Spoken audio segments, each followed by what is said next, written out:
একটা পোস্ট করছিলেন না?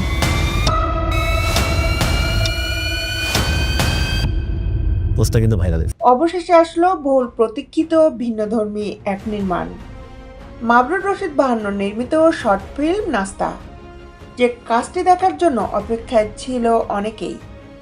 অবশেষে জুলাই বিপ্লব ও ফ্যাসিস্টের অমানবিক জুলুম অত্যাচার আয়নাঘর নিয়ে নির্মিত হয়েছে শর্ট ফিল্ম নাস্তা। দেশের রিমোট কিন্তু অন্য জায়গায়।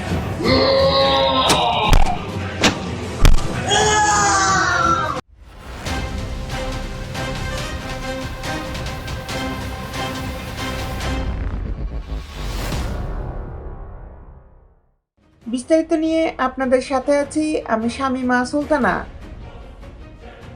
নির্মাতা মাবরুর রশিদ বাহান্ন জুলাইয়ের গণ অভ্যুত্থান, স্বৈরাচার ও ফ্যাসিস্ট আমলে নির্মিত আয়নাঘর একজন বাবাহারা হোম টিউটরের জীবন সংগ্রাম এবং পারস্পরিক সম্পর্কে সত্য মিথ্যার লুকোচুরি চিত্রায়িত করেছেন খুবই সুনিপুণভাবে।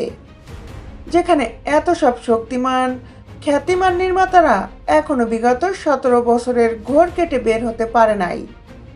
শক্তিশালী একটা ডিরেক্টর গিল্ড এবং ডিরেক্টর গিল্ড নির্বাচন নিয়ে 600+ নির্মাতারা ব্যস্ত।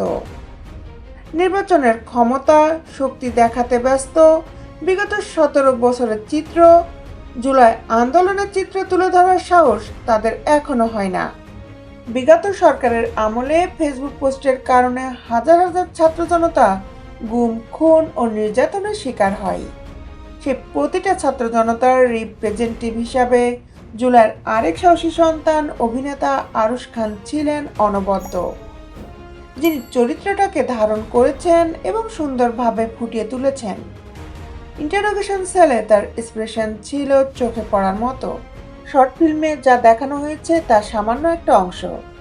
বাস্তবে আয়নাঘরের ভয়াবহতা ছিল আরও পৈশাচিক ও অমানবিক। সেই সাথে 24-এর আন্দোলনের খণ্ডচিত্র শর্ট ফিল্মে তুলে এনেছেন নির্মাতা, যা গণ অভ্যুত্থানের স্পিরিটকে মনে করিয়ে দেয় জোরালোভাবে। আশা করছি নির্মাতা আমাদের জন্য নাস্তার পর দুপুরের ভোজ নিয়ে আবারও আসবেন।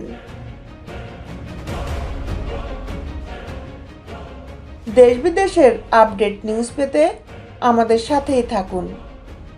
Justice television, Dhaka.